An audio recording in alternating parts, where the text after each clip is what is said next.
The students are angry that the continued impasse between Makerere University Academic Staff Association, or MUASA, and the university management is affecting their academic progress, and they might turn out as half-baked graduates. They teach us in class that we must always resolve our issues diplomatically. But we are so much dismayed and perturbed that we see them taking the wrongful step which they always condemn. We are not supporting them. Instead, we are condemning their act. They must come and teach us, with or without the arrears that the government or the university is to clear. That is not the matter of debate. The matter of the debate is that every student here pay their tuition, and by the way, they force us to pay on time, which our decent families work their fingers to the bone to make sure that they clear the fees at a time when we are forced. Our appeal, and we are saying that they must give us the accountability.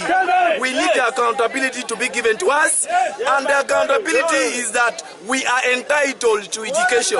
It is a right, it is a constitutional right that we are mandated to attend to. Now, we must know that Makerere, the Harvard of Africa, entails every student from all walks of life. We have got the Northerners who are still recovering from the bitter pangs of the war. We have got the Easterners who still suffer the simplicity of diseases and poverty. We have got the Central people who still suffer by the way the hardship of the city status. How about the Westerners who still also suffer of the income inequality that is also in their region?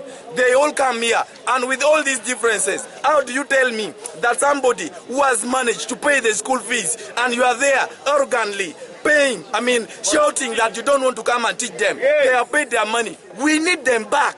The lecturers are demanding payment of incentives for the last 8 months, excluding the month of October. At the end of June, the arrears had accumulated to 27 billion Uganda shillings.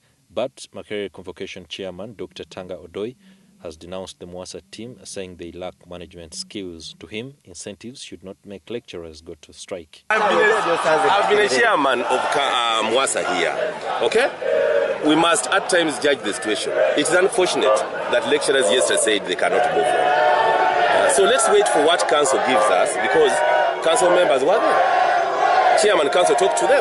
We've not got what they discussed. But the outcome should be to protect the country. The outcome should be protect the very children who want to strike. Yes, they must protect it. If council does not declare how to handle strikes, the staff and students' welfare or interest, then we are not council. We are going to do that. But what are incentives?